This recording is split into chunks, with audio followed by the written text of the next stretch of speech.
Josh Pate of 247 and CBS Sports released his FSU mood tracker. It tracks the fan base's mood. He tells you how he views things. He's done it for a lot of teams out there. I encourage you to go check those out.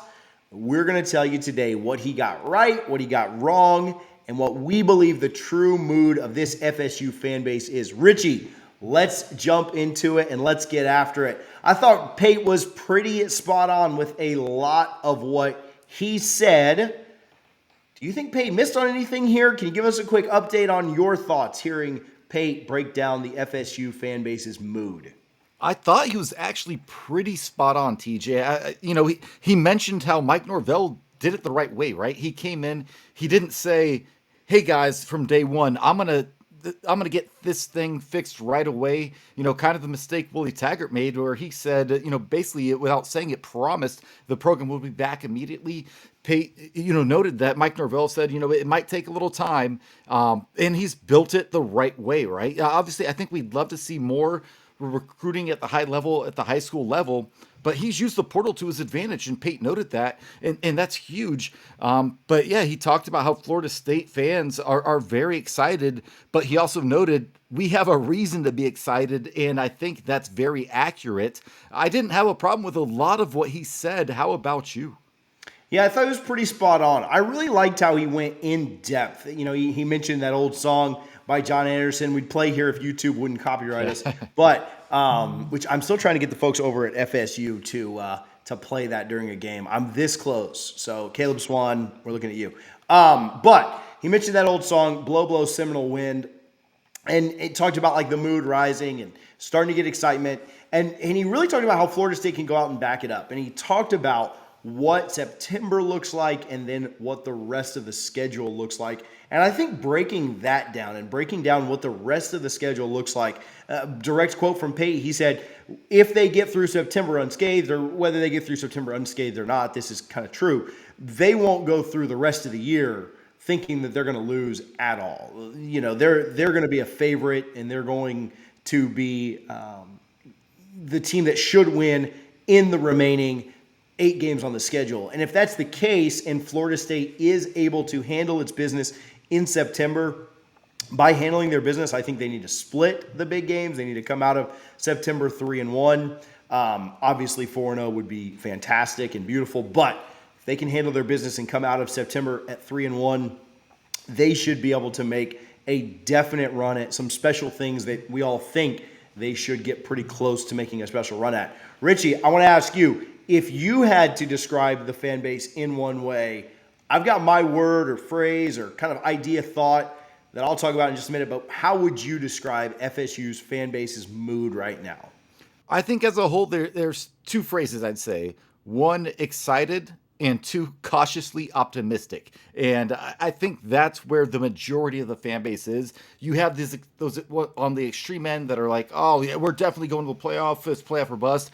No, pump the brakes there. And you have those like, oh, no, man, last year we didn't beat a team, that was ranked. Yeah, we did. LSU was ranked at the end of the season. That counts in my book. But yeah, I just think it, as a collection, if you take the center of the fan base as a whole, excited, cautiously optimistic. I think there's 2 tiers right now, right? You have national title contenders, which I would say are Alabama, Michigan, Ohio State, and Georgia. And then you have playoff contenders, which probably includes 10 to 12 teams. That's where I'd put Florida State in. But if you go 4-0 in September, you absolutely move up to the national title contender tier. And that's what excites me the most. But I mean, this season, September is going to be a very emotional month for all of us Florida State fans, because if you go 4-0, we're going to be unbearable, guys. I'm just telling you right now, it's going to be rough. If we go 2-2, like the season feels like it's over at that point, even though it's not. You can still win an ACC title, but Jordan Travis, Johnny Wilson, Trey Benson, Jared Verse, all of them came back for a reason. In any other year without NIL, without national championship hopes, they probably test the NFL waters, but they came back for a reason. They feel like they started a job last year, and they're ready to finish it this year. So yeah, you can hear it in my voice. I am excited, and I'm trying to be cautiously optimistic. Yeah, as the days go by, the months go by, we get closer and closer and closer to September. We're halfway through May. There's just 3 more months to go until we can finally get into September. honestly, if you think about it, August will be fall camp, and we can roll right into being excited about the guys back out there on the field. I want to tell you about what I'm thinking, some little bit of my perspective on where I think the fan base's mood is. I think we both have a pretty good gauge on it, being involved and in the midst of all of this stuff. Just before I do that, I want to give a shout out to our friends over at Garnet and Gold. I appreciate them for their partnership. We've done everything from live shows out there. They've supported us on this channel, on our podcast. Really anything and everything we do, they're there to help and support. They give away gift cards. They are the best of the best when it comes to FSU retailers. If you are looking for licensed FSU gear, make sure that you're shopping at garnetandgold.com. Use code NOSLAW, NOSLAW, for 15% off. They are a Tallahassee staple, and you've got to stop by there on game day. Get all the newest Nike and Columbia gear, whatever you're looking for. If it's a gift, whatever, garnetandgold.com, NOSLAW for 15% off. Okay, Richie, thinking about this fan base right now, the biggest word or the biggest idea that I can kind of put on the fan base at this moment is just ready. It's like antsy, it's ready, it is impatient. All of those words kind of like wrapped into one. There is so much excitement because I think Florida State fans know what they've got this year. And it's not one of those years where you go into it and you kind of wonder, oh man, what'll happen with this guy, or what will this guy? Florida State brings back the most, and we've talked about this, returning production in the country. There are not a lot of questions that are unanswered. There aren't a lot of position groups where you don't know what you have, and there aren't a lot of position groups that you don't feel really, really good about. Every time one of these new position groups comes out on PFF or On3 or ESPN or whoever's ranking these at the moment, they are all including a Florida State athlete, if not multiple guys, whether that's offensive line, running back, wide receiver, quarterback, head coach, assistant coach, whatever the situation is, they are all featuring noles. And so the Florida State fan base knows what it has right now and is just ready to get to September. Line it up on Sunday, September 3rd, and let's get after it. Let's get LSU's very best. Let's put our very best out there. We think we're better if both teams go head-to-head on a neutral field. We think our best beats their best, and let's go get it. A couple weeks later, same thing. Let's get Clemson's very best. Let's get our very best, and let's see how the pieces fall. I'll say this. Clemson has probably on its roster more talent than Florida State does right now, but I really like what Florida State's talent will be early in the season compared to Clemson's, and I certainly like Florida State's quarterback over Clemson's quarterback. I think that our best versus Clemson's best on that fourth Saturday of September, I think that's going to be an FSU win. We'll see what ends up happening. But overall, I think Florida State fans are ready for this season to go ahead and get here. Yeah, and to kind of touch on that a little bit, I think if you look at LSU's roster and Clemson's roster, they both probably have more high-end NFL potential when it comes to the draft. But when you look at Florida State's roster, you have a lot of experienced, really, really good college football players who are old. Florida State's average age of the two deep is probably going to be close to 21 years old or above. That's a big deal in college football. And again, if you're looking just at NFL prospects, yeah, you probably take Clemson or LSU's roster. There's nobody that would take Jordan Travis over Caleb Williams in the NFL draft at the number one pick. But I can promise you, I would not trade Jordan Travis this year for Caleb Williams. Zero chance with how long he's been in the system and how good he is of a college football player. I think we get lost in that sometimes thinking, oh, well, Georgia, they have this guy that's probably going to be a potential NFL draft pick, but he only may play 20 snaps a game this year. No, Florida State's roster is ready, made, and built to win a lot of college football games, even though it may not have the high-end NFL draft pick outside of Jared Verse. Yeah, and I do think that some of the guys, you mentioned the draft. I think you're spot on with that going into the year. I do think a lot of the guys on this roster could play themselves into pretty good day two type draft picks. I certainly think Johnny Wilson can work himself into potentially even the first round, but we'll see how his year goes. I think Trey Benson could be a day two guy. I think Byers and Harris could be second day guys. I think Robert Scott yeah. will have an opportunity to work himself into that. I think that in a couple of years, Farmer and Jackson could work themselves into that. Braden Fisk, Fentrell Cypress.